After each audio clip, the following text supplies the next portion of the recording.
Well, good morning, everyone. And Pixel Sharks, thank you for that, host. Nice to see you. Nice to see everybody. All nice and early today. Well, not early. It's been a bit hectic today. Zoe Mountain Girl, thanks for that, host. Lots of things going on today. Lots of things. And there, switch over so you can see me. I'm here. We're all here. Well, at least we're almost all here. I'm here. I will be joined presently by my co-host and my guest. Just waiting on word from him that he's arrived. And let's go ahead and switch over to some musica. I think I need to change the settings of the thing. But let's go ahead and welcome in Cellist Mike. Say hello, Cellist Mike. I think Discord's being a pain again. Hold on. Let me fix that. Discord, why must you be difficult?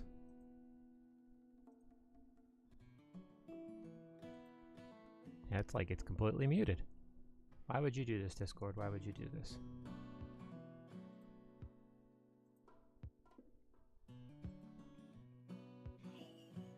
There you go. I heard you.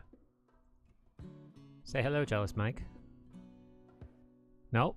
And now it's quiet again. I heard him for a split second, and then he's gone again. I think I'm going to restart Discord, because it's being a pain. Discord, where'd you go? Come here. Yay! More fun and technical difficulties. Don't we just love them? Part of the problem is that in order to do my job, I have to make changes to my sound settings all the time. So just switching back and forth. This is separate from things like when Windows likes to say, I'm going to kick around and mess with your stuff. It just says, yeah, well, we're just gonna, screw your settings if we want to. That's Windows. Well, I have to make changes to my Windows to do the job that I have here at home, and yeah, then it messes everything up. So every day, it's a new adventure. Every day. Now we'll wait for Discord to start back up. So how's everybody doing today? My day has been interesting. Hit the ground running at 5:30. Got some work done. Took the wife to work. Took the kid to her appointment. And now I'm here. Can you hear me? Let's try changing the sound card entirely. If you want to be this way, switch you over to that, and then switch you back. Hello? Cellist Mike, can you say something? I don't even think he can hear me.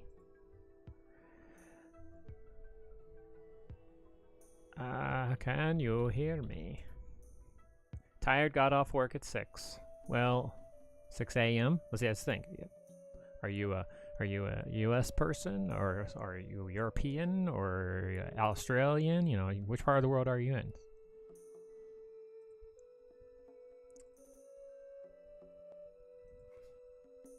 I think I can hear him. There he is. Yeah, 6 a.m. East Coast. So yeah, oh, the midnight worker. Well, I'm glad you stayed up to see us. Jealous Mike, are you back? Okay, here. If you listen very carefully, ever so subtly, he's there. He's moving around. So, I do believe the problem was that Jealous Mike wasn't there to respond. Okay, so while we wait, this is our colony, multiplayer colony that we play, and while we play, we talk. Today, we focused a lot on talking, so we'll attempt to keep things moving on the colony. But that's the nice thing about multiplayer is that you both handle it, so it while one person's talking, the other one can do things. The limitation, and that is if I'm the one talking and I'm not moving the camera around, you're stuck looking at what I'm looking at, even if I'm distracted. So, but if you're new to Rimworld, it's a colony building. Jealous Mike likes to call it, what is it? The Sims meets Don't Starve. Yeah, that's it. There you are, Jealous Mike. Say hello. Hello. Hello. So, yep. And I got a message from. Okay. Yep. Take your time. He's Has home. life. Huh? Oh, I was gonna say he has life. He has life, and he has it abundantly. No, he's home. He's just he just got home from his appointment. He just needs to stuff some food in his face. I totally get that. Yeah. I totally get that. Priorities, man. I was saying my day has been one. It was just been one thing to another. Had to take the kid to her ADHD study, and now I'm and then I'm gonna come home. Then now I'm here. Got an interview with this, and I get done with this, and I have other things I gotta do. Yep. And I would say that short of streamers who oh my gosh, excuse me. Don't die. Dying on stream is not allowed. Wow. Yeah, that's not the wrong tube. I am vehemently opposed to you dying on stream. Thank you.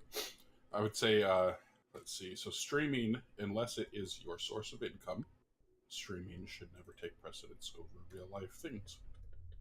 No, this is Playing true. games should never take precedence over real life things. Not to say it doesn't, but it shouldn't. Welcome to the stream, Eminem on the Edge. Nice to have you here. Yeah, he just got home, and he will be on momentarily. He just needs to stuff some food in his face.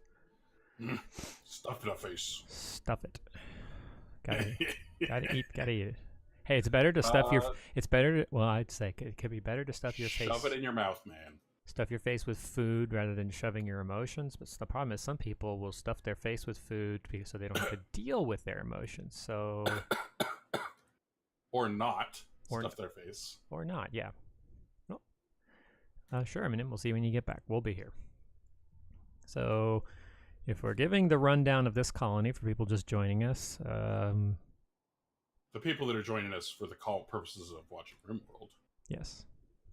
This is some today that are not here for Rimworld. Yeah. Well, for those who aren't here for Rimworld and are wondering what the heck are those all graves? Yes, they are graves. These are the graves for our fallen enemies. There have been many, but no. Actually, we don't bury our enemies. We harvest them. We chop them for organs and then let our people train on their corpses. Cadaver training, man. Yep. So they never get buried. The graves are actually a defense thing. The defenders can't stop on them to fire, and they get no cover from that. Unlike with the chunks, where they get a little bit of cover. So. And we are currently building a new main base over here. Hospital, cooler for the hospital. Kitchen, the cooler for the kitchen. Dining room area here. Some bedrooms, storage back here, and crafting. Mainly just to get it away from where all the attacks seem to come in. So, because we're we already have a couple lines of defense. If they penetrate one place, then they still have to deal with a couple others. But in Rimworld, that doesn't mean you can't have a third or fourth. Line of defense. Didn't we have a... Hey, we have a Corythosaurus. Corythosaurus. Yeah. We have another dino. It's going to cause us problems. If I'm not wrong, Corythosaurus is one. It is not fully trainable. Correct. And while they're okay as tanks, they're definitely not preferred type of tanks. We'll just call that one Cory. Visitors are leaving. Sell them once they're grown up. So I had on my single player stream on Monday, I had some visitors. First off, I ticked off the tribe leader because I recruited one of their guys to join our colony. And then the other one was super impressed with our visit, 100%, because I have the hospitality mod. 100% said they'll be back visiting very soon. And on their way out, were killed by a man hunting iguanodon. And so that the tribe leader is furious with me. Oh. It's like, I can't win for losing with this guy. It's like, dude, it's not my fault you came into a dinosaur-infested world. Actually, it is, but shut up. She decided to exit that direction, right in the direction that the iguanodon was coming. It's like, I can't help you. You're too far away for me even to send help. And then she was bound and determined to fight the thing melee style, even though she had a gun. And it was like, you know what? At this point, I don't feel sorry for you. Oh yeah. A group of travelers from the Red Human Shit are passing by. So today we're going to have something special. Today we're going to be conducting an interview with TheGameMechanic, and give him a shout out. Some of you come over from his channel. Oh, and so for the ones that, oh no way, I deceived. For the ones that are here for that, the reason we're doing it is because Tuesdays and Thursdays, it's not just about games. Tuesdays and Thursdays, we talk together about our struggles with PTSD.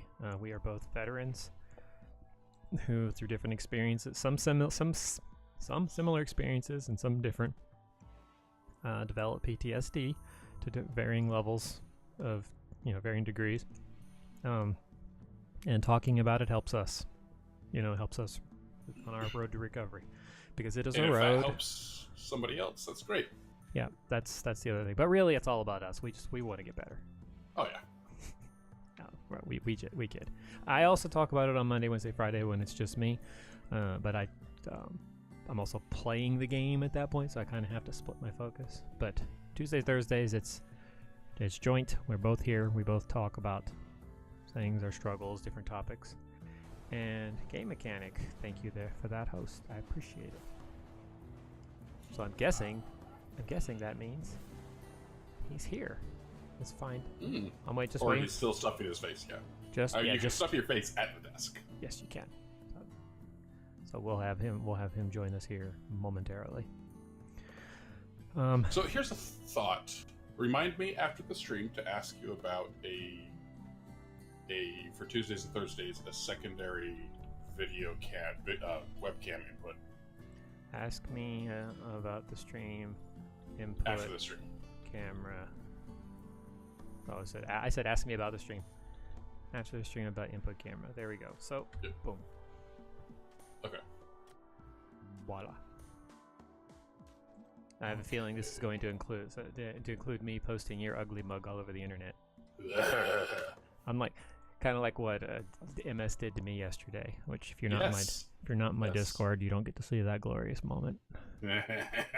Rule of thumb: if you don't want something saved for posterity, don't do it live on the internet, because someone will capture it. Yeah, I mean anything over the web. Well, the web is forever, man. Yeah, especially with things like the Wayback Machine and stuff like that. So. Oh yeah. What are you guys doing over here? Building walls, building room? Oh, we're just about getting our bedrooms done over here. Everybody is building graves. Nope, not everybody. RD Mac is over here building doors and walls and stuff. Ow, productive member of society. Well, so was Jacksonator and Abaddon. They were over there also. So, ready whenever. Oh, so yeah, and all of the avatars in this game, at least, are named after viewers. So if we take a prisoner or we recruit somebody, you're welcome to join. Game Mechanic's ready. He's going to be hopping in here in just a moment. Awesome. Suey? Who named a pig Suey? I don't know. Is that you? Probably you. It couldn't have been me. I would have said something like pork chop. This is true. Sporky. Hello, Game Mechanic. Have you joined us? Howdy. Hello. There he is. Listen to the sultry tones. How you guys doing? That's a voice that is that has gotten me through so many work hours. Apparently, I've gotten that feedback a bunch. That apparently I have a calming voice, and that's quite a compliment. Well, and it's good. It's good for this stream because we like to keep it calm here. Indeed. Hello, gentlemen. Hello, sirs. Thank you for having me on. Mike, is it Cellist Mike? First time meeting you. Yeah, online it's whatever. I go by whatever people want to call me. The whole reason I discovered you, GameMechanic, was because Cellist Mike got me addicted to Civ. Oh well, you know, once you go Civ, you never go back. So this is true. This is so true. Although I managed to pull him kicking and screaming away from Civ and Fallout 76 to Rimworld. And once you've gone, you never go back. So that's what people see on the screen is Rimworld, where we're playing our multiplayer colony. But we're here to talk today with the GameMechanic about his experiences. As the bot just posted in there, I have PTSD. Charles Mike has PTSD, and GameMechanic's here to talk about his experience with it. So it's your floor, GameMechanic. You can start however you feel. Sure. Yeah. I want to be a little clear. I don't have a formal like PTSD diagnosis. I was in therapy several years ago, and we talked about experiences with it. I certainly went through a traumatic experience, but it's not like I don't have a recovery schedule. You know, like I don't know. I don't know what the difference is there, but I just want to be clear about that. I don't think there is really a recovery schedule. Okay. Yeah, it's a sentence. It's a sentence written on a paper by a doctor. That's pretty much yeah. It's pretty much what it is for insurance purposes. Yeah. Ugh. Yeah.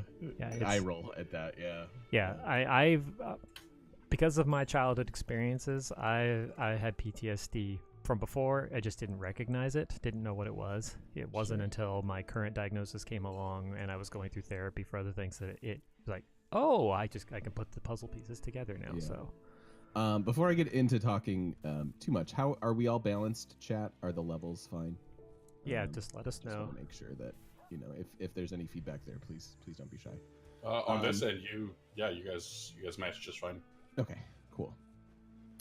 Yeah, so my traumatic experience came at the hands of a lone gunman, as it were, while I was attending Northern Illinois University, hanging out in it was just a science lecture hall one day, and one of the stage doors, it was a big auditorium, and one of the stage doors opened up, and a guy walked through and started firing at all of us in the audience. So panic ensued. He wound up killing 5 different people. From what I understand, he only targeted women, and there was an army vet who stepped in front of his loved one, but otherwise he only killed women. But the guy behind me wound up with fragments. He wound up injured in his eye. We kind of crawled out hands and knees, blood on the jeans, blood, just kind of this, unthinkable, unspeakable situation to go from, and that was one of the things too, is very violating, going from an environment that you thought was safe and protected to something very much the opposite.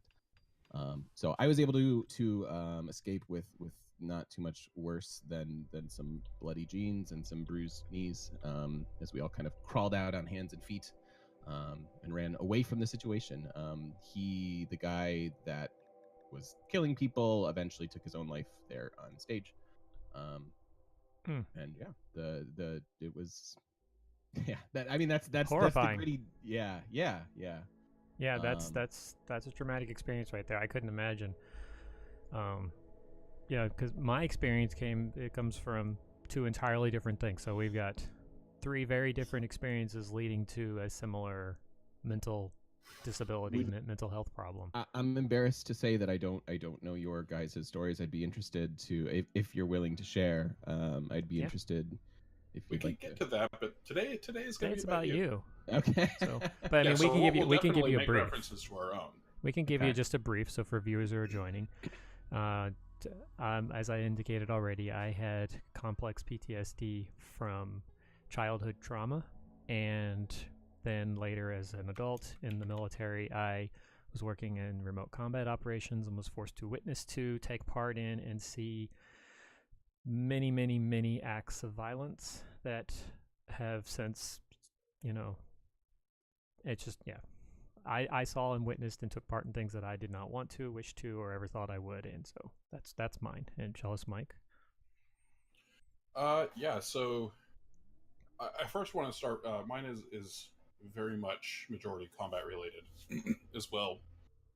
But I first want to start by kind of just referencing your experience, game mechanic. Mm-hmm. Combat is one thing, and you tend to introduce something called moral injury that's so difficult that we haven't quite talked about that yet. But I would say that short of the moral injury, when you experience that sort of violence and aggression in a safe space, I think that the PTSD or the ramifications mentally have got to be vastly, vastly more impactful to a person if they experience that in that safe space versus a place like a combat environment where you expect it to be happening. You know, so maybe not the moral injury, but the trauma of the experience has got to just be. I mean, it's hard to imagine unless you've been in a situation where you expect it to be safe and then something traumatic happened. Yeah, how is a therapist supposed to work with you and convince you that, you know, you're not over there, you're not in combat, you're not in that environment anymore, you're in a safe place when it happened in a safe place? Yeah, that's certainly environmental triggers have certainly remained for sure. Like in the days and weeks following, it was incredibly incredibly difficult to do something as simple and rudimentary as going to see a movie, right? Because you're back in a similar type environment. And I remember going to see a movie with friends should have been the most comfortable thing in the world. I couldn't tell you a line of the movie because I was just constantly watching the exits, constantly aware of my surroundings, who's coming, who's going. And so that's been one of the longer healing recovery processes for me specifically, is just those environments. So yeah, I wouldn't, I don't know, you know, I don't know how I can't imagine the combat and the you know, the moral injury that you were referencing before. Can't imagine that. But I'd like to just point out here that even though we've all had very different experiences, we all ended up with a very similar result. And so it's when Golgoth or Charles Mike and I talk about the combat related stuff versus, say, the stuff that I experienced outside or the stuff that the game mechanic experienced, it's not like, because I know sometimes we can get, veterans especially can get into the comparison game, and that's not what it's about. How it affects your life is so similar. Yeah. It's I don't know, it's I don't even know. I don't know. Is there a question I can answer? So I'm like, do I want to just like walk people through things? I'm not sure even what to talk about with it. Well, you were talking about how, like, when you went to go see a movie afterward, that experience for you was. Are you still, like, right now? Are you still unable to go to a theater and say enjoy a movie? Say, you know, when the Avengers movie comes out in a couple weeks, would you be able to go if you wanted to? Yes, I would be able to go. I've come a long way. I don't know. It's very interesting. We have an amazing capacity to heal, to compartmentalize, to and there's a fine line between being able to do the very human thing, which is compartmentalizing it, and, you know, kind of tucking some things away, but you have to be careful that you're not doing that at your own detriment. You know what I mean? So we walk a fine line between having, like, allowing that experience to help shape who we are, because you can't escape it, right? Like, I don't think it's not that you wouldn't want to, but it's like you wouldn't just pure escapism isn't healthy. Pure escapism isn't No. anything that's going to get you to a better place where you can breathe easier. Yeah, dealing with it in an environment that you choose, thinking about it and dealing with an environment that you choose isn't quite the same thing as repression. Yeah. But Well, so I can tell you that I spent many years avoiding it, hiding from it. Oh yeah. And part of that was why would anybody want to think about it? I mean, who wants to relive that experience in your thoughts? I mean, you're forced to as much as you are. So who wants to voluntarily go through it, process it? For me, the voluntarily wanting to go through processing it came when I had my first real experience in a public setting where I clearly something was not right. And I've talked about it before. It was the Albuquerque Natural History Museum when I all of a sudden realized I was alone. I couldn't figure out where my family was. I started panicking, heart started racing. I started feeling extremely cold, extremely tired. And when they finally got me home, I just collapsed on the couch and slept. Yeah. That was when it was very clear to me there is something wrong. I already knew I had, what did the military call it? An adjustment disorder. They'd given me that diagnosis because they wanted to make sure I could get something from them, in terms of VA help. Yeah. But that was when my wife and I put it together that there was something more there. So maybe if you would like, you could talk about that. When was it that you realized, this is something more than just I've experienced a traumatic, event? Something wasn't functioning right. Yeah. I'm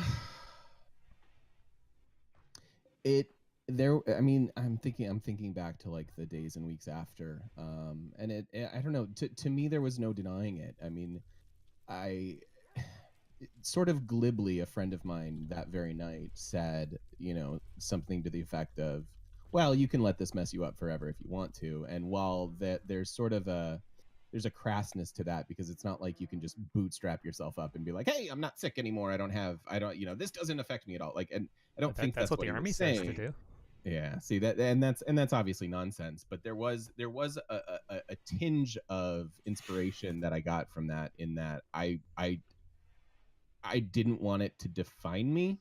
Mm-hmm. And so again, you kind of walk a fine line between I'm comfortable sharing my experiences with other people and being able to sort of casually talk about it, and letting it be your whole identity, right? And that's a very difficult thing, and it's also very, very difficult to talk to people about it, because those same people, that same human behavior that I referenced before about being able to compartmentalize and heal and stuff like that, people do that, I'm sure, with you guys, with Army vets, but also in terms of shooting and things. It's when the only report you have about something comes from the news, it's very impersonal, and so it's easier to kind of put that in a mental. Yeah.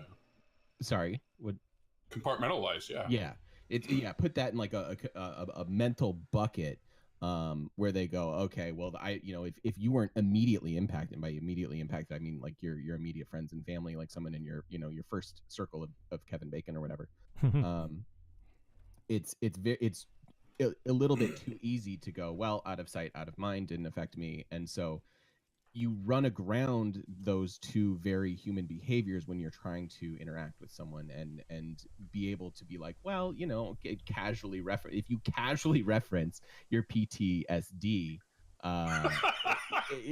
people get weird, right? Like you just get weird looks. They do.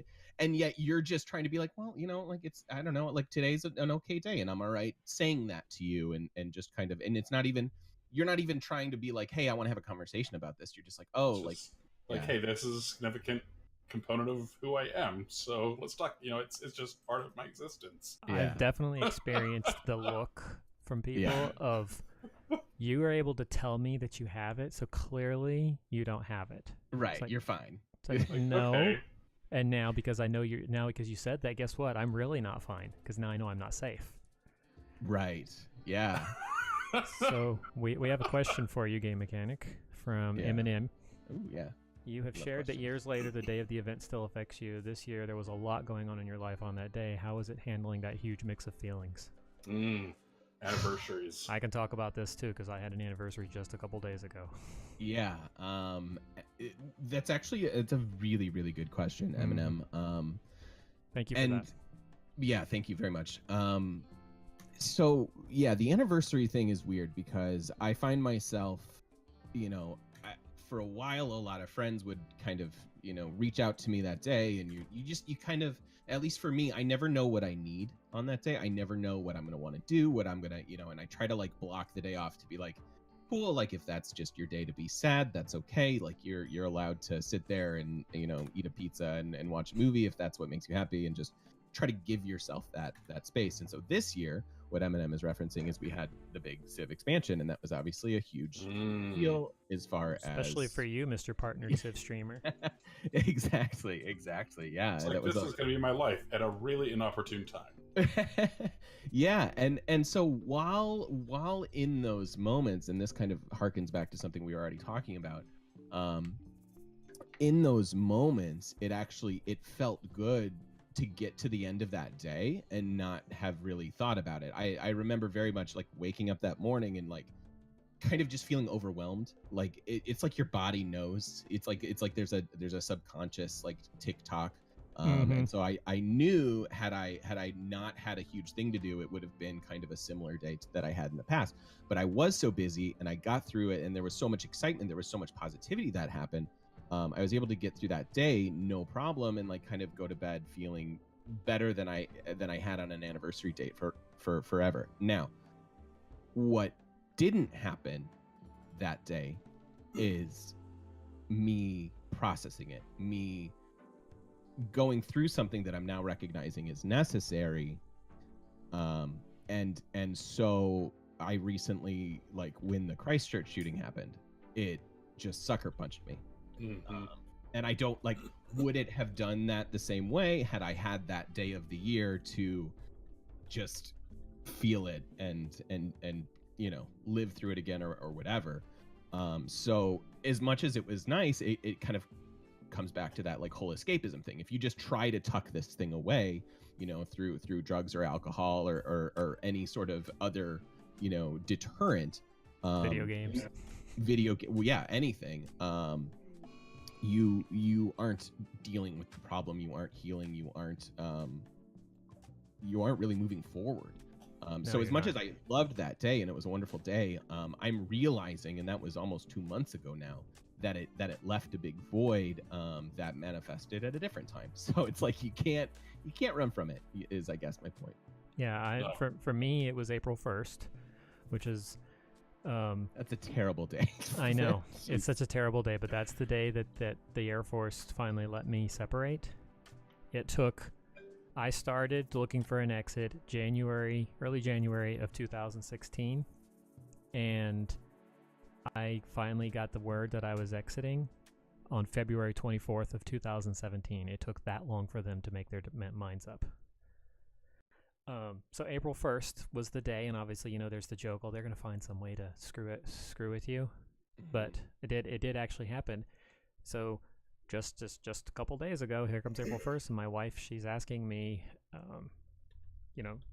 the day before, are you going to be okay tomorrow? I was like, it's kind of funny. I had forgotten about it until you said something. Thank you. And then I managed to keep myself occupied during the day with my new job and the stream and other things like that, so that I didn't really think about it. But last year, I couldn't do that. Last year, I had to isolate myself. Well, and keep in mind, this past week and a half, you have been more reclusive. I have been. Yeah, I've spent most of my time inside. So it clearly, I didn't get away from that day scot-free. Yeah. So and I think that's a big takeaway is we'll never be the same people, but that doesn't mean we can't be people. Yeah. Like it'll always be there for the rest of your life. That memory, that experience, or those experiences, they'll be there. They're now a part of who you are. Yeah.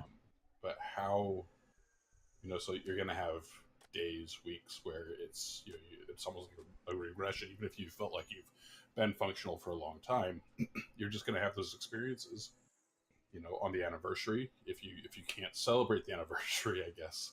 Yeah. Would be a tongue-in-cheek way to put it. If you can't celebrate the anniversary, if you can't process, if you can't be there mentally, it's still going to be there. Yep. And for me, I again, not knowing your guys' experience super well, like for me, there are for sure triggers. I remember I was managing a coffee shop, and one of the guys that work there is kind of a, he's a joker, a screwball, and it took just a wet rag and slammed it against a steel table. Oh, so a nice sharp crack. Exactly. And he was just screwing around. He didn't know my experiences. I didn't see that coming, and so this loud, similar to not similar, but a loud, abrupt, sharp noise. I mean, I within 5 minutes was just out back, just in tears. I just and like, how do you explain that to your boss who's walking into the shop? Like it's very difficult to manage the unexpected things. I've found that at least on the days of the anniversary or whatever, I'm able to go. I just, you gotta let yourself have time. Yeah. Wait a minute, you were out back bawling. Come on, man, be a man. Suck it up. That army logic, army medicine, right there. Throw some dirt on it. Get back out there, buddy. Nope, doesn't work that way. So we have another question from K Hope with it. Yeah. I was wondering if any of you guys had things you did trying to recover, or points you came across where you could tell that you got to a spot where you felt better about not letting the emotions wreck your day or week as bad as it used to. It might not make sense as it took me a second to figure out how to say it. You said it perfectly. Yeah. Yeah. Well, I mean, we can all comment on this, but Game Mechanic, Mr. Guest, yeah. Yeah, I'll take lead. I am very lucky to have a wonderful family that offered a safe environment for me in the sort of the days and weeks. It's one of those things where there was definitely a moment where I was getting through the week better. I couldn't tell you why. I couldn't tell you, there's something to be said for getting back to routines if that's an option for you. That's a huge deal. Just getting back into familiar, safe, expected places. And so I was able to do that with a little bit of time off. But I don't know, it was very, very difficult. Like especially because, again, like getting back to the word violation that I used earlier, in the days and weeks afterwards, like we had the FBI on campus interviewing everyone, and like that's like it's inhuman. It's like having to answer these questions and go through it again. And like I understand the why of that, but it's just additional emotional tax that you can't afford. Re-traumatization. Yeah. Yeah, I talked about this with my experience. Chelsea, Mike, you probably remember when I told you about that video they made us watch because somebody else messed up, and because somebody else messed up, bad things happened, and so they made us all watch the video so they could say they briefed us all. And I'm sitting in that room going, guys, this is why I'm leaving, and I can't do this. Yeah. Yep. Like this can't, you can recovery. So back to the original question, the recovery. It takes the capacity to separate yourself from that experience. If your day-to-day life has to force you to re-experience even variations on a theme, you can't recover. Yeah. Which is, again, I think one of the reasons why when the trauma happens in what's normally supposed to be a safe space, I think that introduces its own level of just extreme difficulty, because how you can't, other than avoiding day-to-day life, you can't remove those triggers from your life. Sure, a movie theater, but is it going to start happening in grocery stores? Does it happen when you're shopping at Walmart or the mall? I mean, where can you go where you feel safe? Yeah. So it would be interesting to hear. I think that therapeutically, we probably have got some significant differences. For me, for example, a lot of my therapy was just kind of coaching me on, hey, you're not there, you're not doing this, you're not this isn't life right now, and I can't see that being a huge portion of yours. But so I would be curious, how how were you able to kind of find a way to, through therapy or just your own kind of internalization, find a way to decide that life is safe, that places are safe, that public spaces are safe? So I should have, but didn't go into therapy right away. When I went into therapy was many years later, dealing with the fallout of the ending of a very significant relationship, and being in a new place that was very lonely. And so I went into therapy for a different reason, but of course, within a session or two, we're talking about the shooting, we're talking about those experiences, because they're etched on your brain. They're just, they're a tattoo on your life. And so, I forgot your question. What was your exact question? How was your therapeutic experience? And did it bring you to a point where you could see public spaces as being safe? Yeah. Yes. I think it's brought out a lot of my neuroses. I used to think a lot of myself as of being like a very relaxed, go with the flow, chill type person. I'm realizing that part of that wasn't accurate, but part of it was. And since then, I think, you might not see the things that I'm doing, but I'm still looking for the exits. I'm still like kind of just constantly aware of my space. Do I think of public as being safe? I do, because I think if I didn't, I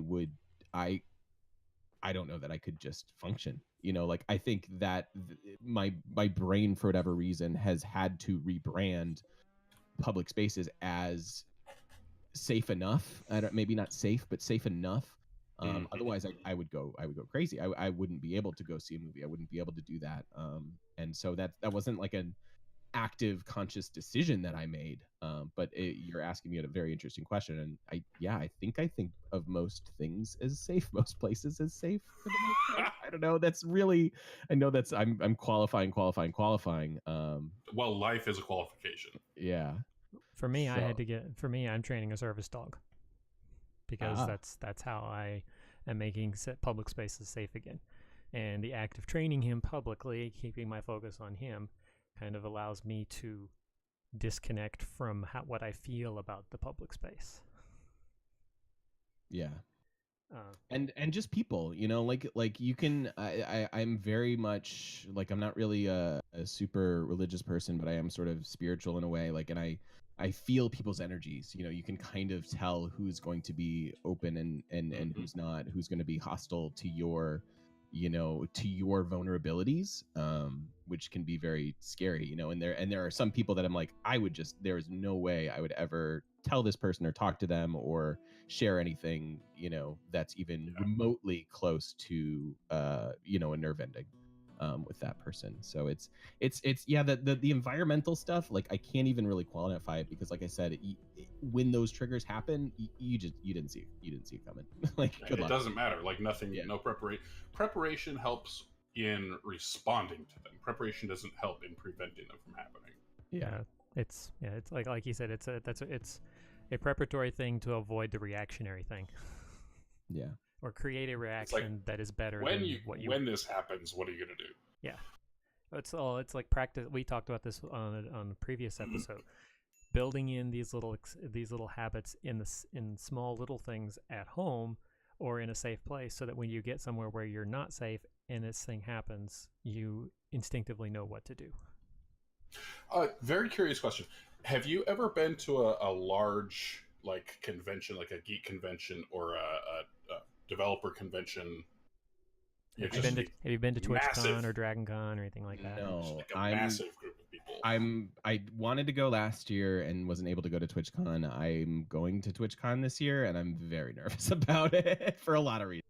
But my first year at DragonCon was therapeutic. Like, it was, I had a month beforehand with my therapist because Guthron here was like, dude, you've got to come. It's the biggest non-corporate non-industry fan convention in the country, and I was terrified, just absolutely terrified, but I wanted to do it, and the therapist thought that I should do it. And so it was like a month in preparation with a therapist, trying to be like, what are you going to do? How are you going to react to these situations? Make a plan. Do you have exit strategies? How could, where are you going to go find a safe space if you have a breakdown? Just every little processing, every little action that might happen. Working tech ops, working with the tech ops people, they know where all the safe spaces are. And that's, part of the struggles with dealing with something like this, at least for me, has been your mind is trying to prepare for certain situations. And of course, as you guys said, there's no preparation. There's no way that like walking yourself through an impossible to predict moment is going to actually prepare you for anything. And so what you wind up doing is spinning your wheels and wasting your time. And that is a struggle too, because you're like, already this thing has claimed so much from me, and now I'm putting more energy and time into it that isn't even productive. And that's been a frustration of mine for sure. Yeah, it is. So shall we go back to some questions? Yes, please. All the questions are Offended Tamer asked, does it get any better with time? It really it depends on the day. Yeah. I can say for sure, you can't, it's really hard to describe and quantify like those infantile hours and days after something like this, at least for me, because it was so abrupt. So I will say for sure, like time helps. Time does not heal all wounds. Time isn't a cure, but it can help you. It can help give you time to process it. It can help give you time to give you tools to respond to situations better. Time is good. Time helps. But as these fine gentlemen said, there's no fix. There's no. Time creates distance, and distance is separation. But the fact is, the reality is, at any moment you can be back in that moment, and you can try, like we were just saying previously, you can try to control the situation. You can try to build in reactions to a situation so that when you are back at that moment, you can reduce the damage, potentially the fallout. But it's going to happen. I just kind of live my life kind of expecting a downturn. And there's you get into that mental game of, well, if you expect it, then it's going to happen. It's like, okay, but I can go around thinking I'm going to have all kinds of positive days, and the next thing I know, I'm shivering and shaking and sitting on the floor and wondering what the heck just happened. Your subconscious brain is smarter than that, I think. Yeah. Because it's a survival mechanism. I mean, it's bred into our existence to how to respond in survival situations. And so when your brain is trained to treat day-to-day things as survival situations, that's just there for the rest of your life. Yeah. You can mitigate and a traumatic event can mess that reaction up. So that the fear instinct is not bad. Being afraid of something is not necessarily bad. It's what keeps you alive. It's when you've got something like PTSD, that sense has been cranked way up. In Back to the Future, at the beginning, when he turns that dial up, and then he hits that guitar and gets blasted across the room. That's how I like to describe how that is. Like, everything is turned way up. A volume, sensory input, it's all louder. Everything seems to just kind of keep coming in massive waves that just overwhelm. It'll never go away. It will never go away. Yeah. Your entire existence is now changed. But that's not a end game. And Offended Tamer did post a follow-up on that. He heard that people saying that it gets worse if you try to erase it or avoid remembering, and he wasn't able to relate. We talked. GameMechanic talked about that a little earlier. The whole, if you're trying to hide from it, then if you're just trying to avoid it, then you're not dealing with it, and eventually you're gonna have to deal with it. It's gonna make you deal with it. That's one of the reasons why you have so many veterans essentially go ballistic, because of repression and avoidance. Because it comes out. even if you try to avoid it, you can be successful at avoiding it, successful at avoiding it, but then you break and you either attack someone physically or verbally. I mean, I can't. Let's see. I'm divorced. I had a broken engagement right after I got back from Afghanistan. I mean, until I started getting treatment and learned how to turtle time. Turtle time. So we talked about that last week on stream. It was horrible. Yeah. I mean, you can feel like you're avoiding it. You can feel like you're suppressing it or controlling it, but it's still controlling you, even if you're not recognizing it. I think the thing that you were saying earlier scares a lot of people, like the fact that it is there forever. People, we have way too much stigma around mental health, just as a whole. And people think it's contagious. People think that if they're gonna, I mean, not actively. If you ask them, they wouldn't say that because that's obviously ridiculous. But people will avoid you like it's contagious. They'll avoid you like you're wearing, a gas mask or something like that. Yeah. And it's really problematic because what you were just describing, Mike, is that people, like, you need a release valve. You need to be able to let some of it out, otherwise it's going to build, and then something's going to pop, and who knows what that is and how it's going to be. And in order for us to be able to loosen those valves a little bit, we have to be able to talk about it. We have to be able to do stuff like this and let people know, like, hey, we're still just people. Like, we're doing our best to get through the day. Like, we're all just products of our experiences, and unfortunately some of our experiences included a really nasty, traumatic thing. But it doesn't make us less human, and it doesn't make us less valuable, and it doesn't make us less deserving of any of the normalcy that everybody else gets to experience. Yeah, our level of normal is just different from your level of normal.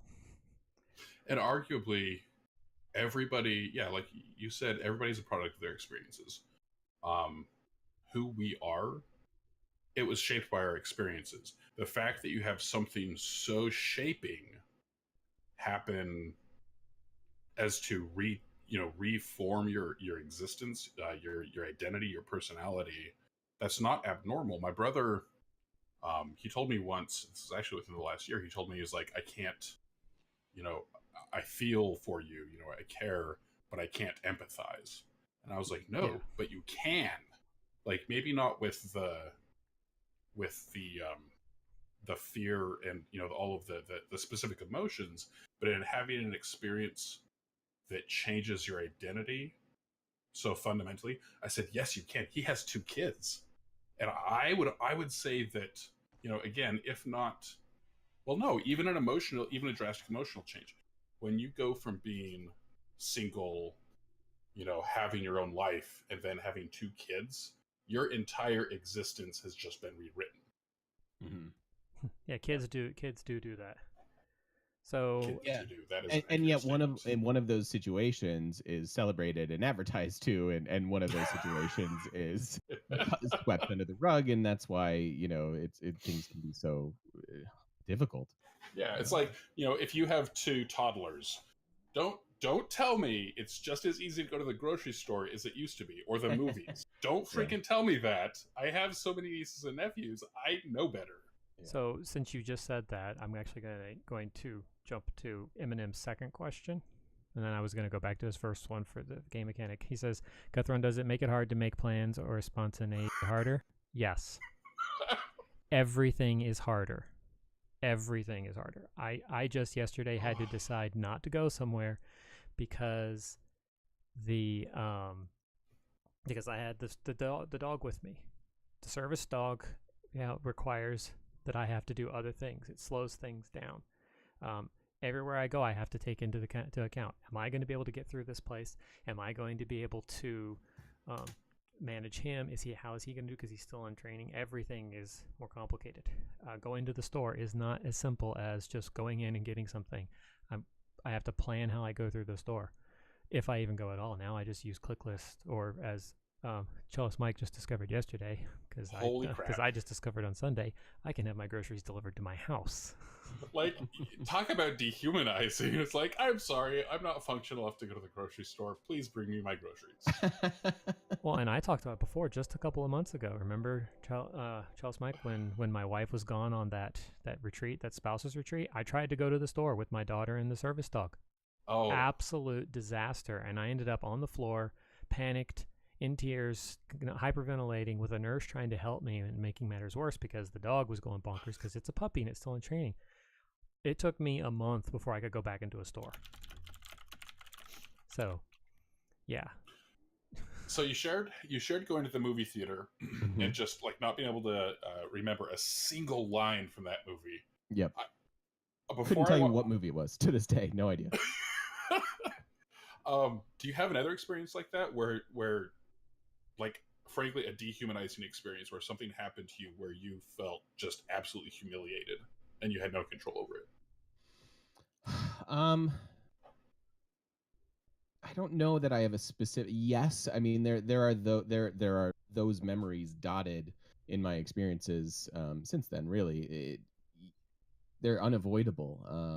And you hit a very key word there, shame. I to this day carry a lot of shame with me about it. Whether it's ashamed of how I acted in that exact moment, or shame in how I dealt with it since, or just ashamed that I'm going through this thing that I feel like I shouldn't have to be. Again, like the towel slapping incident, that's one where it's like, you start crying because it's that trigger happened and it's the dam has burst. And then you keep crying because you're like, I shouldn't be crying right now. This isn't fair. It's like, I'm a grown-ass man. What the heck? Yeah, it's exactly. so humiliating. It really is so humiliating. It is. Yeah, and that shame, that guilt has been a struggle for me. So yeah, emotionally, I think when I'm dishonest with myself or others about what I'm going through or whatever, that causes more shame, and then you spiral, and it winds up being. So since you were just talking about that, I was gonna segue to one of the things Offended Tamer asked about the being able to control your emotions when a trigger happens. Part of the experience, at least for me, and then I'll share that, and then I'll pass off to GameMechanic for him to talk about it. Part of the issue is that when a trigger happens, my body reacts before I even realize it's doing it. Yep. So recognition is a big part. Exactly, of which is kind of why we talk about it all the time, and why we go to therapy, and why we do the things we do to try to build into ourselves a different automatic reaction. Because like with the GameMechanic, he heard that loud sound and boom, he was instantly back in that moment, and his body was, what is it? It's run, fight, flight, or freeze. Since he said he ended up outside, he ran. I more often freeze, but if I'm in a situation where in some situations it'll be the fight instinct. It's hard to predict which one you're going to have. The issue is trying to figure out how to get yourself out of whatever reaction your body has before you've even realized it's reacting. Yeah, you keyed in on a very interesting thing there for me. This is a weird, bear with me, but cockroaches have some sort of photo sensor on themselves where when you flip on a light, that thing is running before it realizes that it's running, right? Mm-hmm. And that's kind of what trauma, like those triggers are. It's your body has already reacted before your brain has even caught up to what is happening. Exactly. Which is hardwired in a period for everybody. Like that fight, flight, or freeze, it exists in all of us. Yeah. Like any any survival situation, or what your brain thinks is a survival situation, I should really clarify that. It will happen in every single one of us. It's what triggers that. And that's what we talk about when we say the word trigger. It's what triggers those responses. Something that, and we generally don't reference very normal things for triggers, but everybody has them. Yeah. I'm willing to share what some of my triggers are so people can understand. You know, that if nothing else, if you two are okay sharing some of mine to show this both the similarities and the differences in them. Loud sounds do trigger me. They cause me to jolt and react, but I sometimes get that when a thought goes into my head that I don't want. So if I jolt, my daughter and my wife are so cued into it, they instantly look at me and go, "Where are you? Like, are you here?" Because sometimes my mind is back watching things that I never wanted to watch. Other times it's sounds. For me, it's a lot of sounds. I have to be very careful what I hear. The car radio is not allowed to be on anything but the classical music station, because any other radio station around here is not strong enough, and certain sounds will come through on the radio that absolutely trigger me. And I cannot have that when I'm driving a car. Here is, I just want to interrupt really quick. When you can't talk about things with anyone, and this is something that it's going to be a little bit, well, it's going to be extremely unique, but I would say that in our previous field, there are things we're not allowed to talk about, just period. Yeah. And it's so hard. So, like, how do you get triggered for that? Yeah. How do you get help with that? How do you process that when you have to? The therapy that I found is one of the ones that can treat without knowing anything that's going on. It really is. Like the therapist said, she's worked with veterans who've seen and witnessed things that she has no clue what it is, but they know what it is, and so she's able to lead them through it. And it's called accelerated resolution therapy. That's what I found, and it works for me. But yeah, the radio. My wife has a habit of switching to a different radio station, but she can send her iPod music through, and forgetting to put it back. And you have to turn that volume up in order to hear it. So if I get in the car and start it, and she has it on that radio station, it's instant loud bursts of static right in my face. So I now have to, when I get in the car, it doesn't matter what else is going on. As soon as I turn the key over and I know the radio is starting to come on, I have my other hand up there on the volume knob and I turn it all the way down, just to avoid a potential trigger. Yeah, and that's an unfair ask too, you know, for this long tail effect of like the little things you have to learn, and like God forbid you miss one, you know. Mm-hmm. Like, hey, wife. My wife taught me something years ago that's helped us in our relationship. Then it's been real big in helping me in my recovery, and it's just assume goodwill. Yes, but that's only something you can do with safe people. Yeah. GameMechanic, Chalice, Mike, would you guys like to talk about some of your triggers?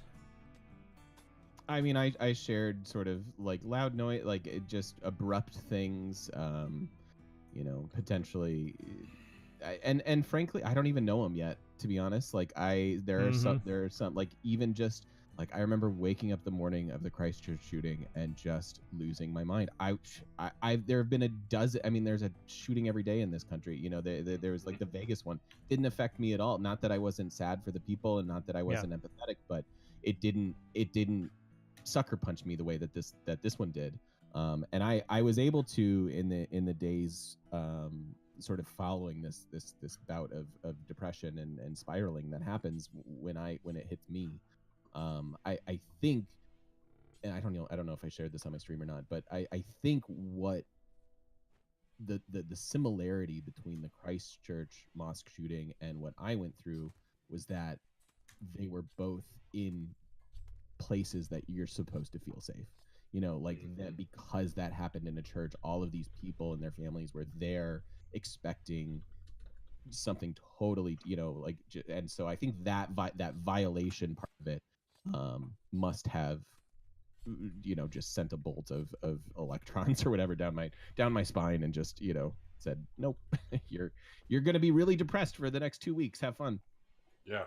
I have to be careful with it's not a secret because they sent me to a public location to learn this, but the Air Force made me learn Arabic. I have to be careful when I hear it. I really actually do. I've started using the for my service dog. We're supposed to teach them the certain commands that he's only supposed to respond to from me, and I've been teaching them to him in Arabic as a way for me to kind of reclaim that language. But I also have to be careful with being around refugees, because when I was going through my separation and all of the things that were stressing me out and that led to my breakdown in 2016, which completely derailed my writing career, I was working with refugees in Frankfurt, Germany, from the parts of the world that all of my triggers that were connected to were coming from. Oh. It was all interconnected. We've never talked about moral injury, but yeah. How can you not be triggered hearing and learning about the experiences, the traumatic experiences that other people have had, when in the back of your mind, you know you are part of the reason they have those experiences? Yeah.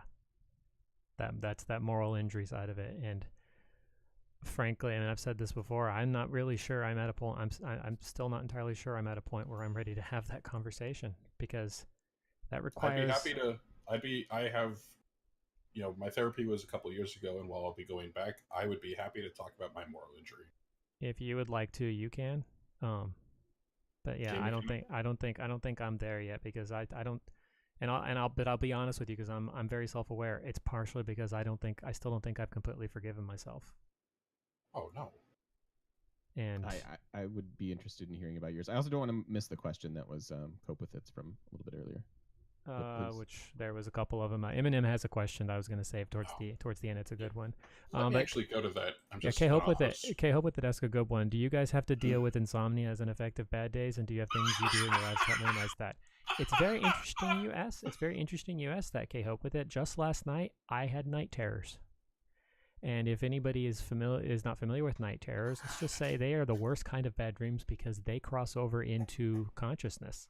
Yep. You know, bad dreams you could just wake from and go, I just had a bad dream, and separate from it. Night terrors, you don't necessarily, you're not guaranteed separating from it. It could be days before the emotions settle from something you experienced in a freaking dream.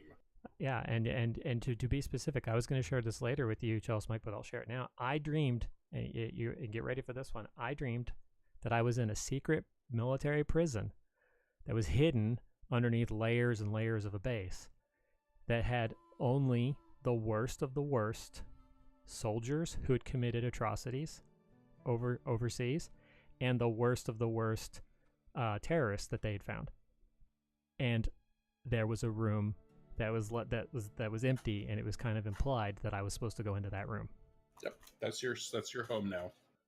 And I could not get out of that dream. My wife had to reach over and put her hand on me to get me to stop moving, because I was shaking so hard, and I was able to break out of it then. But yeah, so insomnia is a very real problem. It's what affects my functionality personally more than, I mean, for all of the horrible emotions, insomnia is what turns me away from being a functional member of society. Yeah. Well, I think you also have a bit of what is it? The thing where you just fall asleep. There's a condition for it. Narcolepsy. Yeah, that's it. It's not just insomnia; it's your entire sleeping function is screwed up. If my routines get messed up at all, I'm screwed. So, GameMechanic, would you like to talk about the insomnia side of it? Yeah, I mean, you guys are right there with me. That has been the number one most difficult thing. I had night terrors as a kid, and that was just as a kid, where, you know, I had a lovely childhood. I didn't have any reason to, so I'm already sort of prone to being a bad sleeper and things like that. But I for sure I mean, just since then, I am a much worse sleeper. I don't sleep well.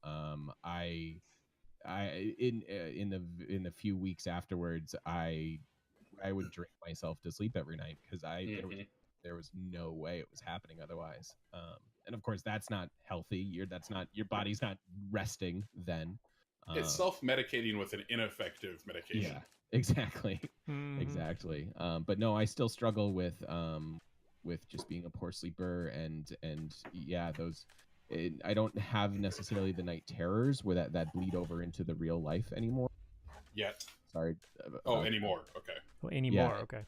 Yeah. But I will just you can't. And again, maybe it's my own neuroses, but I can't shut off my brain. And so if you're in a rut, that brain activity just circles the drain. Yes. And so you just lay awake and you stare and you The death toss spiral. and you turn. Yeah, it's like we could all ask each other right now, how long did it take you to get to sleep last night?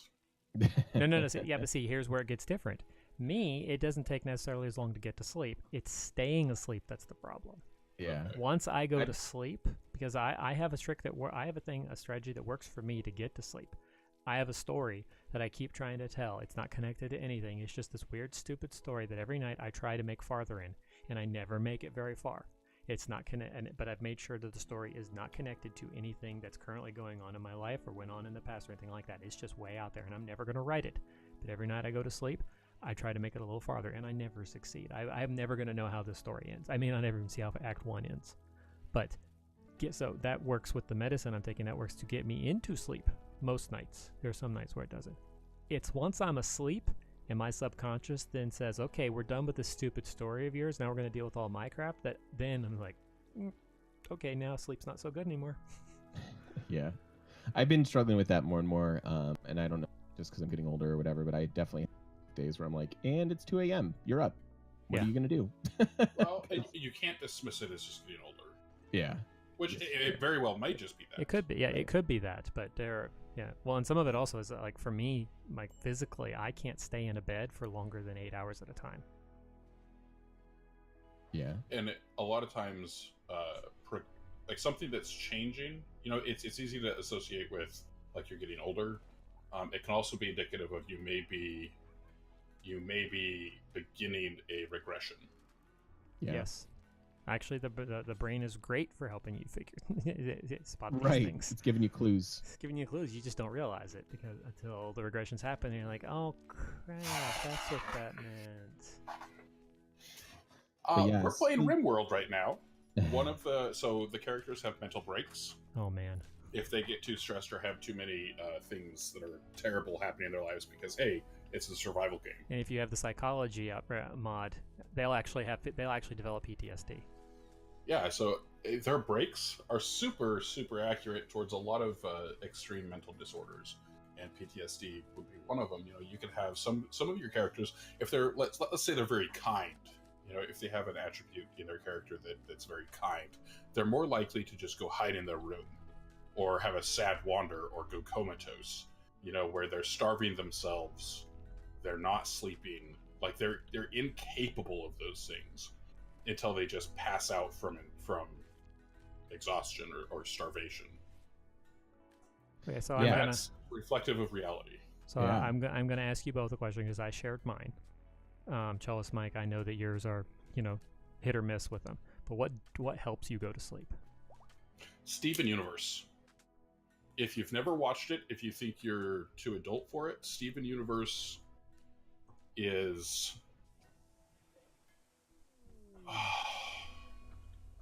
it's very poignant at making people feel okay being human. Interesting. Okay, so that's Cellist Mike. How about you, GameMechanic? And if it's not something you currently struggle with, if it's something you struggled with in the past, and you had no, it's I still struggle with sleep, and that's a lingering effect. Podcasts, certain voices, certain things like that. Frankly, the show Community is kind of like a warm blanket that I like to wrap around myself. Yeah, really, I couldn't tell from your stream. It's just you might have picked up that I like that one. Your sub one is hilarious every time. I remember that episode. I'm like, oh yeah, I missed him last season. Yeah, like warm things, positive things. Eating like tea, like honestly, like having a sleepy time, like having some sort of just ritual. Yes, sleepy time tea. Yeah, it's something like that can be very cathartic. But I got to tell you, as much as you try to prep for it, as much as I'm like, okay, watch an episode of Community, had some sleepy time tea, go into bed.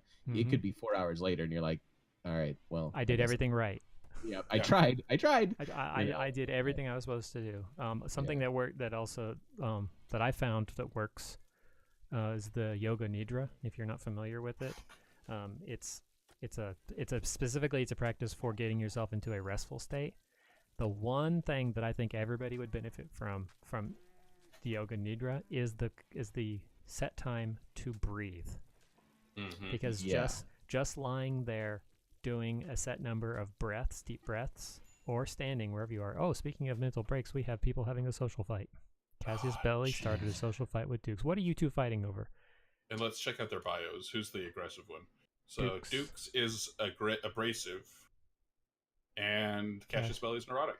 All right, good job, guys. He insulted her emotional stability. Fantastic. So while these two fight, but yeah, just taking the act of taking in a deep breath and then letting it out and doing it repeatedly for as little as 5, as many as 20 breaths, that is so restorative for your body. Yeah, I relate with that one as well. I got into, there's this sort of Buddhist monk, his name's Thich Nhat Hanh, I think. And he's written some like The Miracle of Mindfulness and Buddhist type mindfulness books that I've really benefited from reading and from trying to practice. It is difficult to meditate. It is difficult to just sit there with your own thoughts.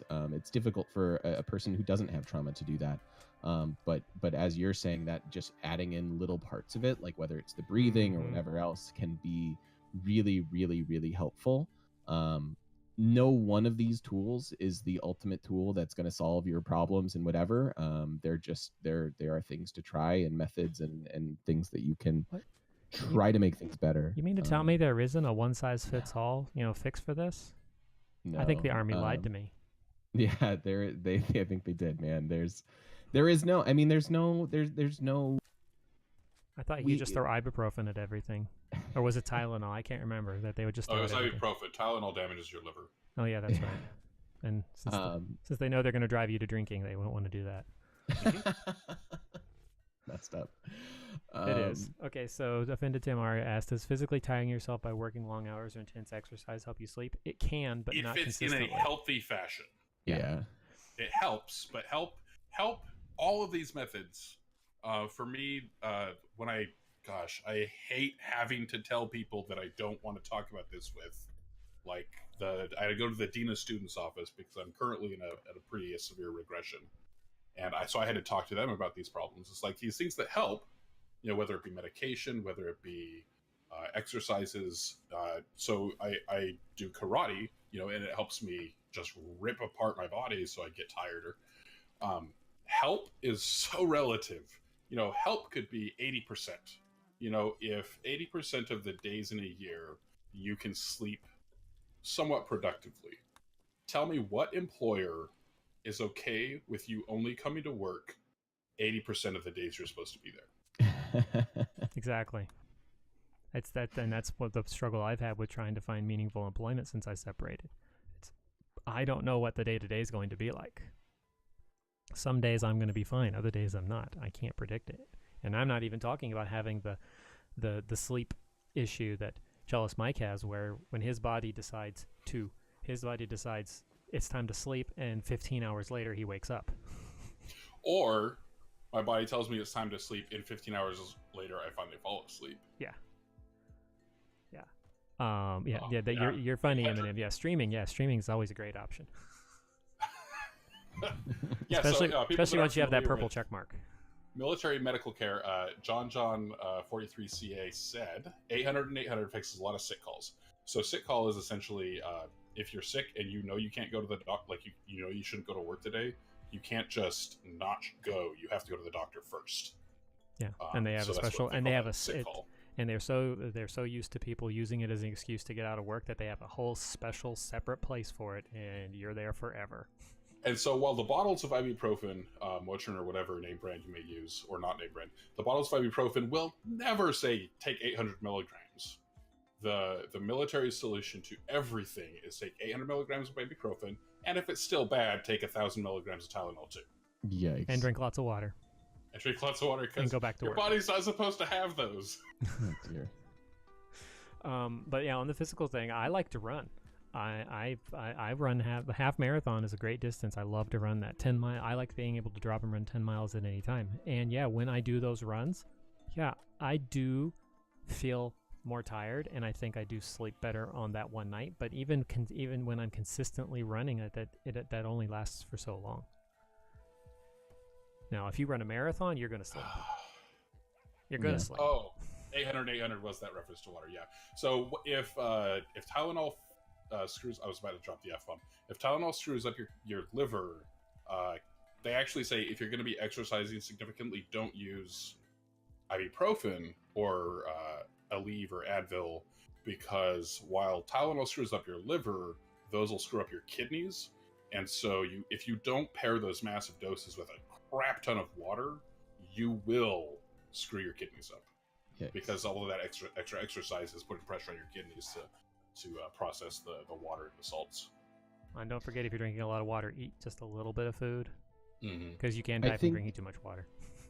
That's true. That is technically true. I think I want to get back to Mars. I think your question is rooted in what I would like to look at that as is positive routine, positive spaces that you can put yourself in that you're familiar with and that you've had success with before. But there isn't a for sure thing that I can do. If I could wake up every Tuesday and know this is my Tuesday thing, and as long as I do this, I'm going to be good the rest of the day. I wish there was something like that. There just isn't, though. Yeah. Things like routines do help. They do help. But again, as we've said a couple times on here, you can do everything exactly the way you know it worked one time, and then the next time it just won't. Yeah. So exercise is good. Anything, having a good diet, all of that is just very important. Everybody, and doubly for us. Yeah, it's I have to make sure. I mean, I've talked about this before. Just on the other side of my green screen right here, there is a device whose name I will not name because I don't want her just saying something randomly. And that thing pretty much runs my day. I have set reminders that go off throughout the day to remind me to walk the dog, to remind me to take certain medicine, to remind me to feed myself. And in 1 minute, she's about to come on and remind me to feed both myself and the dog. Yes, Mr. Disappearing Man. You want to take some of my fat? Well, okay. So, little context for everybody. I changed medicines last year to Zoloft, and I gained 25 pounds in a month. And so we thought there was something wrong, and so I made major changes to my diet, and I have since lost 31 pounds. Congrats, man. That's awesome. So that's good stuff. Yeah, part of where I struggle with, like, getting back to the sleep thing just a little bit is emotional connectivity. And if you you feel like there's nothing more isolating than these experiences, right? That's why we're talking. That's why we're all having this discussion right now. And when you feel so isolated and lonely, you will spiral. But if you have positive emotional connectivity with someone, whether that's sex, whether that's just hugging your mom or whatever, like there or just being in a room with a person that knows not to expect something from you. Yeah. Oh. Yeah. That's huge. You talked about when you first started therapy. It was after a breakup. Yeah. Yes. That's very similar to how I first started therapy, but that like if you're used to having, I don't want to say emotional support, it's just the intimate socialization. Mm-hmm. Somebody that cares, somebody that matters, somebody that makes you feel human, somebody that makes like again makes you feel like you matter. Yeah. When you lose that, that's like I don't. So, like I said, I'm divorced, and I had a broken engagement, all since PTSD, and I don't want anybody listening to feel like it's your responsibility to stick around with somebody who makes you miserable. Yeah. Because that is not healthy for you. No, it's not healthy them. and it's not healthy for recovery. No. While saying that, losing something so vitally important, like you said, spirals you. It's rough. If you have it and then it's gone, because that is so helpful and so beneficial, if you lose it, it's terrible. I mean, relationships are hard because for an actual, then this is just my view, but for an actual like healthy, successful relationship to exist and perpetuate and go on to, be a wonderful shining example of what a human relationship could be, both of those people have to be as Stable. close to a version of a complete person, and that's very, very difficult to do when you have trauma in your life. Like if Yeah. I've been in relationships where I have unfairly put pressure on my partner to be X, Y, and Z, all the while ignoring my own, issues and shortcomings and stuff like that. And if you put that much pressure on the other person, again, at some point something's going to pop. Yeah. And so But that makes you feel so much better about yourself. Right, exactly. So yeah, so it's challenging. Those things can be challenging, and it is challenging to find that positive, emotional, nest. I don't know. There's not a good word for it, but it's hard to Emotional find that. support system. Yeah. Yeah. And it's even harder because go back to the fight, flight, or freeze. Tell me if any normal everyday stressor. So for me, I do have specific triggers, but just the capacity to handle stress of any kind is dramatically reduced. And so if in an interpersonal situation, if you're getting triggered to fight, flight, or freeze, how is that going to work? Right. Well, and it's a complete for the person who's experienced the trauma and going through the PTSD, it's a complete rewiring of their brain. But imagine what it's just for a moment, for our viewers who are listening, imagine what it's like for the other side of that. This is a person who you knew, and they are now, while they're the same person, something has changed. Your relationship with them is different now. It doesn't mean that's not an excuse to act the way you want. Because my wife is a part of multiple support groups where she reads horror tales of service members with PTSD and how they treat the people in their lives. And been that person. So in no way are we saying that you have this, it's okay to do blah blah blah. No, there are certain things that just shouldn't be done, and I think that's why Charles Mike said, don't stay in a relationship where.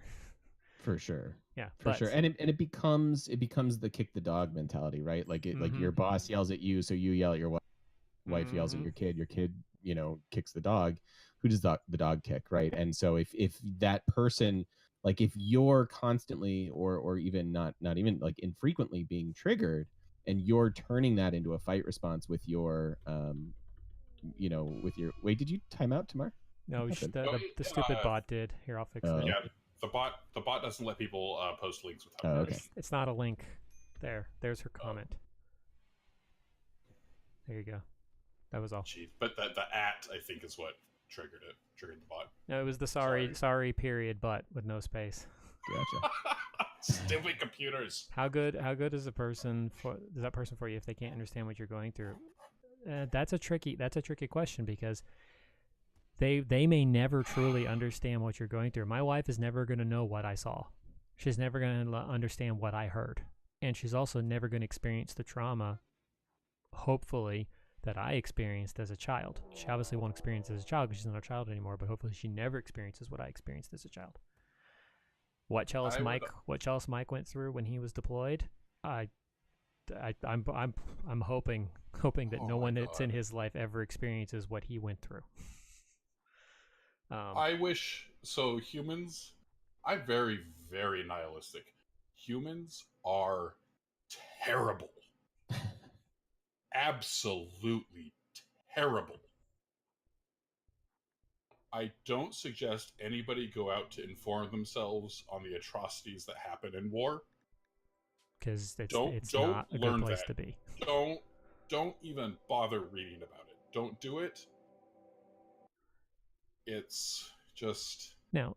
If you have someone in your life who's gone through an experience that's led to them having, PTSD or another mental disorder or something like that, it's good for you to be informed on what life is like for them, and understanding to a point what they've gone through.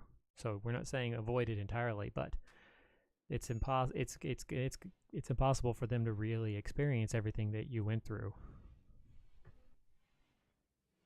Sometimes, though, the stories... Here's... Stories, sharing, telling... I mean, look at what we're doing here. There's very limited specifics being given. Because even the most callous person, unless you're a psychopath, even the most callous person can be traumatized by facing the reality of the atrocities that humans can commit on each other. So... Say that again? Even the most callous person, unless you're a psychopath, even the most callous person can be traumatized just from a story that they know is true. Sure. When it's that when it's that horrible. So, like when you were talking about the shooting, unfortunately, in our society, we've been a little bit desensitized to the atrocity of a shooting. Yep. But you're not talking about the specifics of what you saw. The closest you've referenced was blood on blood on jeans. You're not talking about body parts being shredded. You're not talking about screams. You're not talking about bawling, people shitting themselves, vomiting. You're not talking about just the really gross, disgusting details. And that's something, like, unfortunately, we live in a place where something so atrocious even then is mundane, and we don't talk about... Like, my ex-wife was a marriage and family therapist who focused on child trauma. And, like, so when it comes to child trauma, that's an example of one thing we just do not talk about. Because those stories traumatize people. Anybody with a child, when you hear a story about something just horrible that happened to another child, it traumatizes you just hearing that story. That makes you feel homicidal. Yeah. So it's like we share, but everything's always going to be diluted. And so for somebody to understand you, like, so this is getting back to the whole point. You can share, you can learn to not understand necessarily, but you can learn to be familiar with. But that doesn't mean you'll have that experience. That doesn't mean you want to have that experience. That doesn't mean you truly want.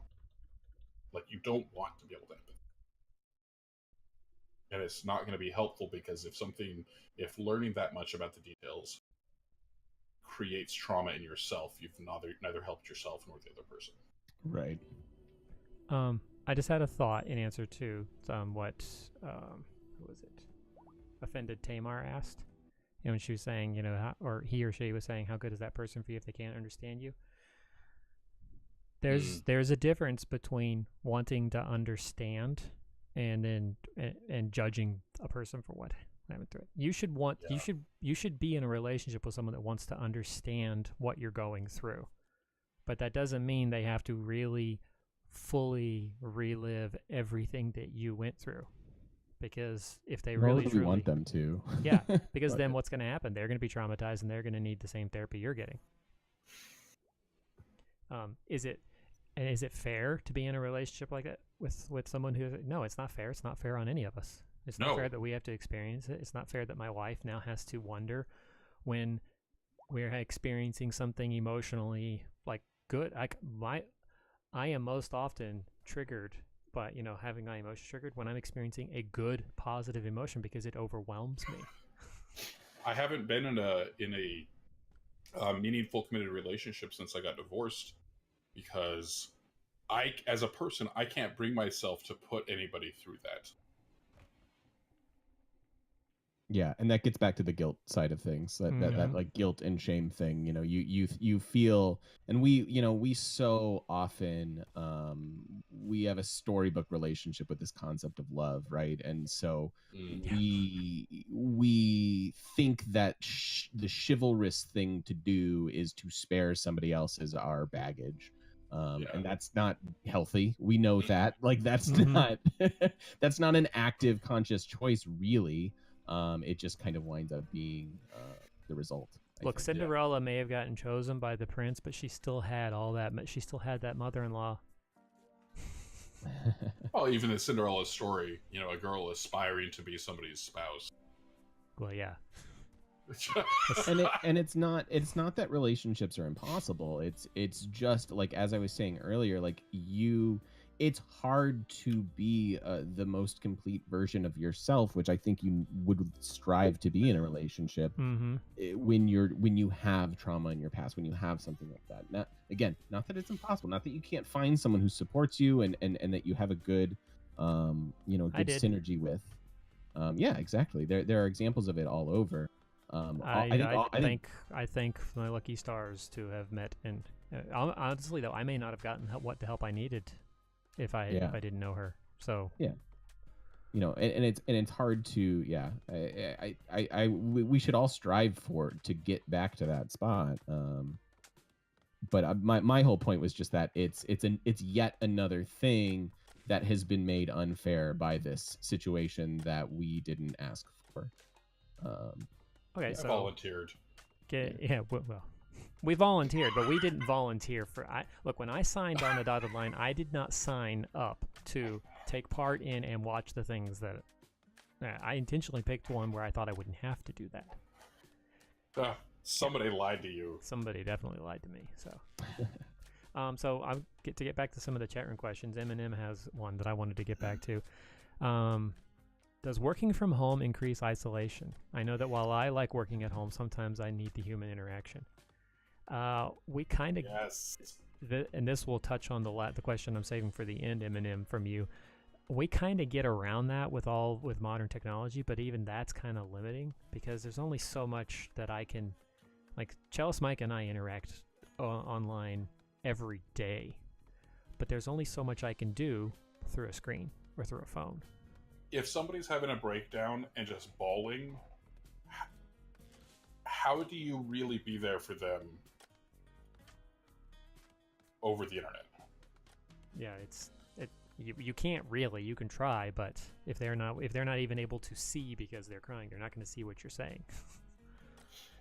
Or they may be curled up somewhere away from the screen. But I think there's probably like a pheromone thing that we're just unaware of. Something that the physical presence introduces in our systems that you can't get over the line. I mean, that's so far into the medical side. It's supposition on my part, but it feels like there's something that you just can't get. So TGM. I think you could. Before I answer that question, I think you could add, like we're a social species. I mean, we're primates. We're the worst. I mean, the worst punishment that we've ever come up with people is solitary confinement. Like take people away from other people, and we'll go crazy.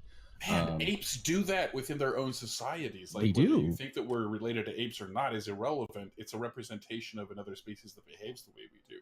Yeah, I mean, to be exiled from the group is the ultimate punishment, commit sin. So that element is, and working from home, working from a place that is isolated, adds to that for sure. That's something I've struggled with since becoming a streamer. I'm a very, very social person. I don't mind if you stop me on the street and hug me. That's cool. Like, hey, you needed a hug. I'm glad I could give it to you. So yeah, I pheromones or whatever. Like, there's so much energy in physical touch, in a hug, in whatever that is, I think, again, I'm speaking out of field. I'm not an expert. I'm not a doctor, whatever. But I feel like you garner so much energy from those situations. So there are again, speaking specifically, like as a streamer, like working from home alone a lot.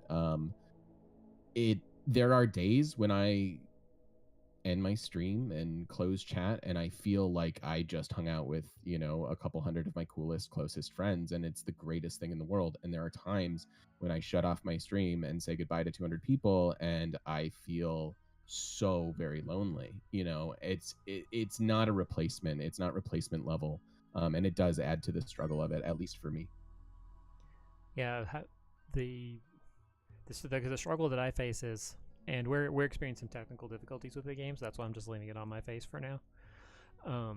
The experiences that I've had, the difficulty that I experience is that I need a certain point of human interaction, but I don't like people anymore.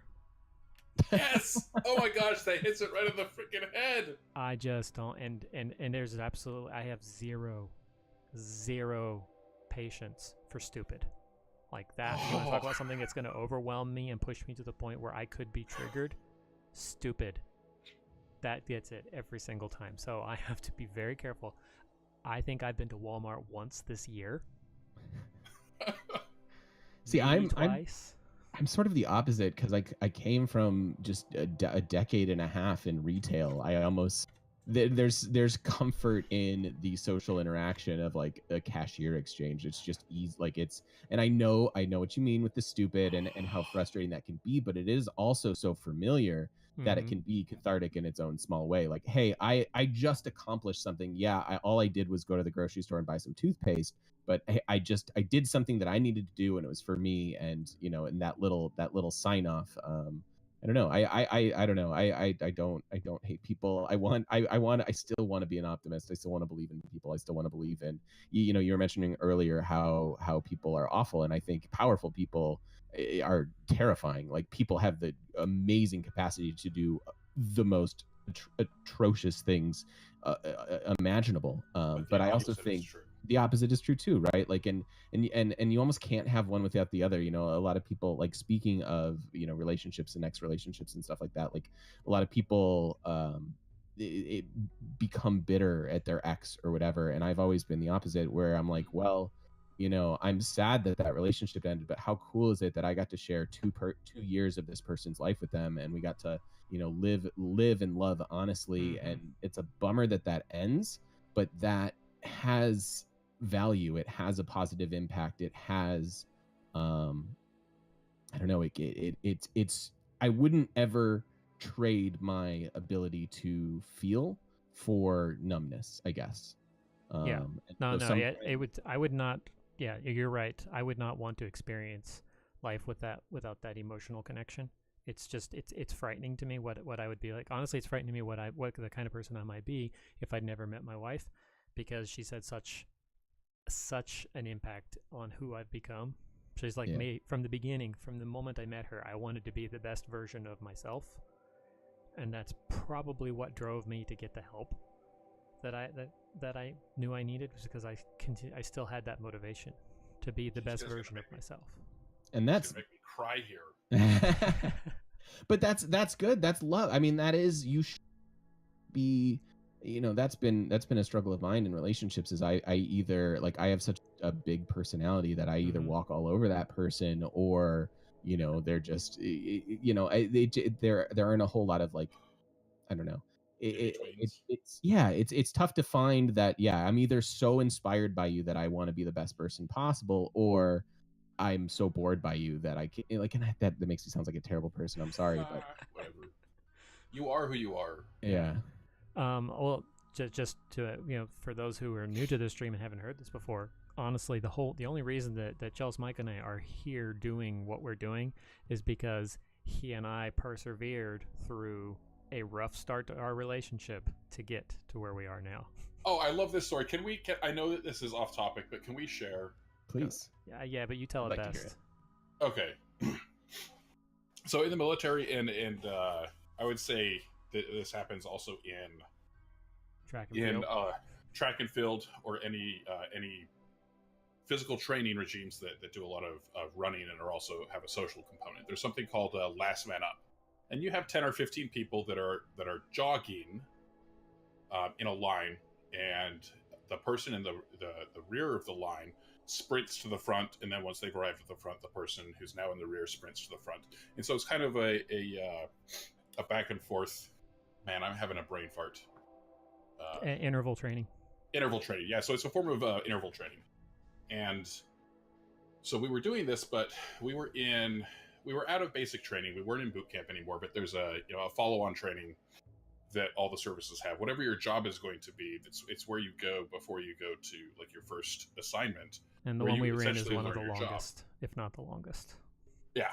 So we're in this this not quite boot camp environment, and again, like he said, we went to learn Arabic together, and the people put in charge of us, the military leaders in charge of us, were never from the same field. And so you have people that know that everybody around them is smarter than them. The people that they're in charge of are smarter than them, and they're always like trying to take control and I don't know. But so they had, what would you say? Was there like 150 people? Yeah, something like that. The line, once we all got into a line, we were the length of the entire straightaway on a quarter-mile track. Yeah, so you have just this huge line, and Guthron was instructed. He was a PT leader, physical training leader for us, kind of a peer leader, and they had him setting a pace, with a group that large. At least they recognized that somebody needed to set a pace. Because otherwise they would just go real slow. And they told him, push him, so it wasn't really a jog. We were running and then having to sprint an enormous amount of time. We're talking about people. So I did a little bit of sprinting, like quarter-mile stretches, and that's fine because it's a sprint and then cool down. Yeah, you sprint and then you stop, not sprint and jog. Sprint and jog. Yeah, so this was like the people ended up having to sprint like an eighth of a mile between run. Like you're running and then sprinting, running then sprinting, and so I like GameMechanic mentioned. I have a pretty large not aggressive. I have a large personality. I say my mind. I don't kind of mince words, even when he's out of breath. When it was my turn to sprint up to the front, I go up and I'm right behind Guthron here, and we've never met. We've never interacted before, and I was, like I said, at the time I was doing like quarter-mile sprints and stuff. I was in really good shape. I was one of the best runners of the group. I mean, there was definitely people better than me, but I was by no means a slouch. And I laid into him. With very aggressive, very explicit curse words terms. may have been used. I may have had to wash the back of my head. Yeah, I'm not sure how many words were not curse words. So I just ripped him a new one. I said, you're not having to sprint. You don't know what everybody's having to go through. And I never turned around, so I never saw his face. He had this person just laying into him, and he was just doing what he was told to do. Yeah, because I would get in trouble if I didn't do it. So that's how we met. Yeah, just me just ripping him a new one. Yeah, and then a year and a half later, something like that, we ended up working the same mission, and he was in charge of me. So and at the time he was very much a we're gonna do this seriously. We're gonna get this job. Go a gung ho, get them, do everything right. Kind of a thing. And I should never be put in charge of people. If you're the boss, then you want me in charge of people. But if you're the people under him, yeah. So again, a relationship still wasn't the best one. But then in 2010, he had to deploy and he needed help moving, and I was the only one who answered the call. His house was, oh man, I remember that apartment. It was, because of Theodore, it was a disaster. Your dog, single person working 13-hour days with a big dog. A big dog. Yeah, just imagine. Yeah. So and then he needed a place to stay after he came back from his training, and he stayed with us. So that was when it turned around. And we've been friends. I would say that our friendship grew before that, when we were working in the training office together. Yeah, DOT. Yeah, operations training, where we were in charge of writing all the training for everybody. Oh, that wasn't stressful. Not at all. So I'd like to wrap this up on this last question from Eminem. Okay. He asked, has technology helped or made it worse?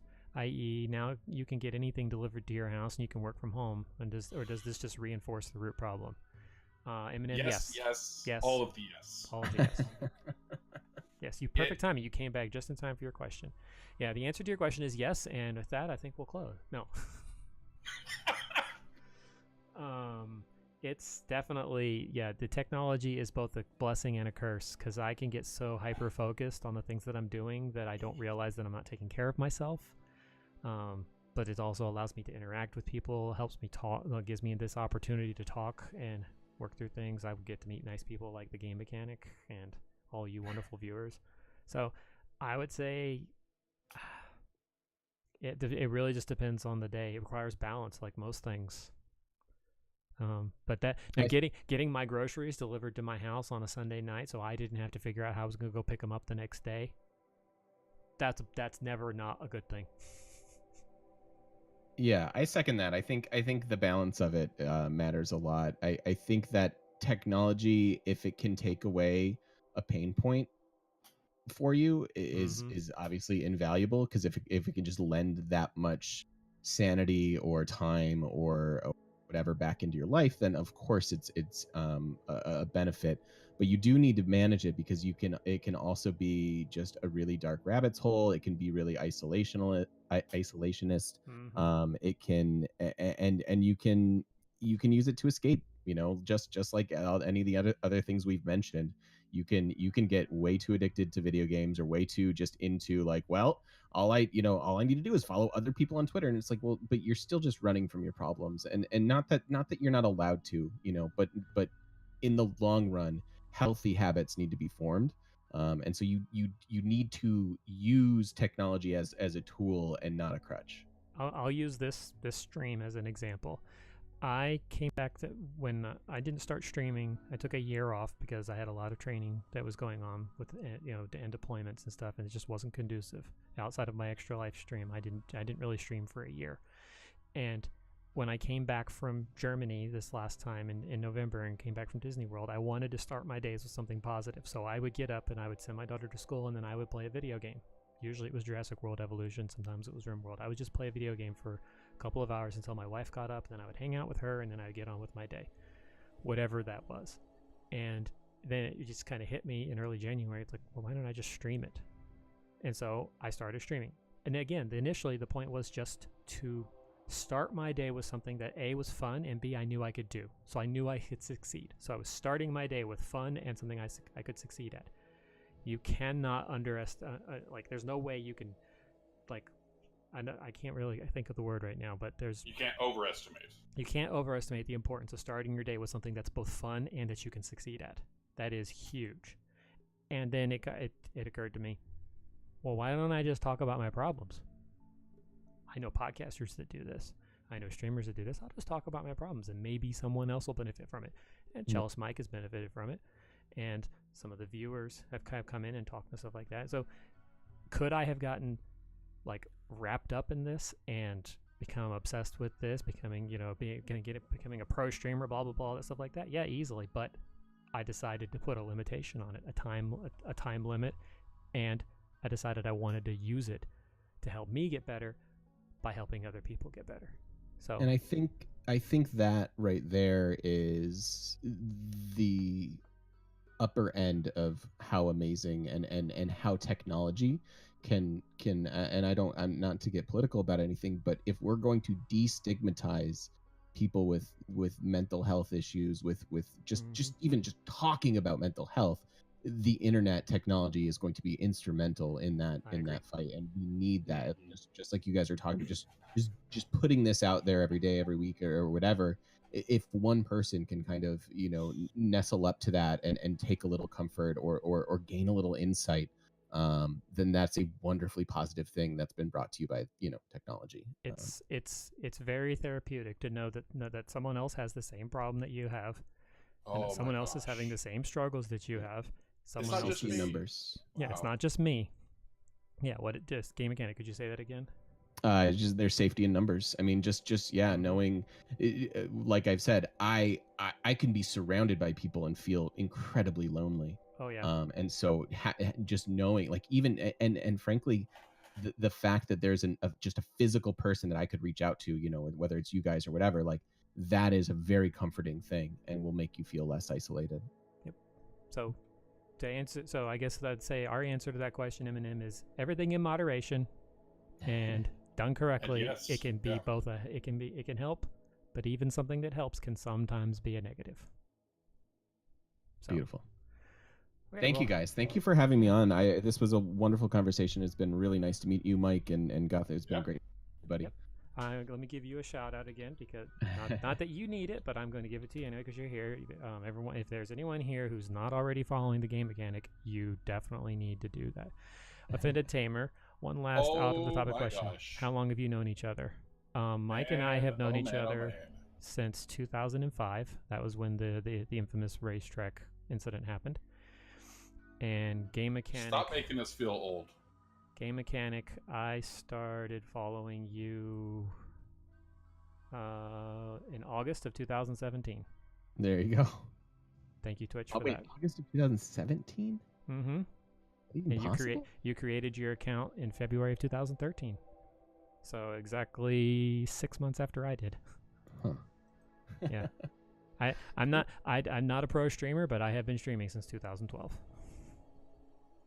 That's awesome. Yeah, and that's a quick way to feel old. Do the math. Think about how long you've known people. So, GameMechanic, thank you for spending your day off of the internet. Of course. On the internet. On the internet. Yes. Thank you for having me. I really enjoyed it. Limitations. I appreciated very much your willingness to come on and talk. Oh, man. Yeah. So, and as we said before, we're here every Tuesday, Thursday, usually around 10:30 Central. Do not leave the GameMechanic stream to come hang out with us unless you are feeling overwhelmed and stressed by whatever war he's fighting. Then by all means, put us in your other ear, and we'll talk you down while he's over there fighting whoever he's fighting. So I think that's a nice way to say that. I think follow your bliss, and if you need to be here, I fully support that. 100%. All right, well, guys, I'll duck out of Discord for a moment while I wrap up, and awesome. Thanks for joining. Thank you again. Goodbye, everybody. Bye, everybody. So, yep, again, that was the GameMechanic and Cellist Mike hanging out with me today, talking about just PTSD and a lot of things that you guys brought up. Great questions. I appreciated them all. I will be back, or we will be back tomorrow. Cellist Mike and I will be back tomorrow morning around 10:30 to do our, probably do some more Rimworld. We'll see if we can figure out what's causing all the desyncs and talk about, I think maybe tomorrow we may actually talk about moral injury. And since he can't hear me, he doesn't know I just said that, but I think we may talk about it, have Cellist Mike talk about his side of it. So hopefully see you there, and thanks again for hanging out. We'll talk to you later. Bye.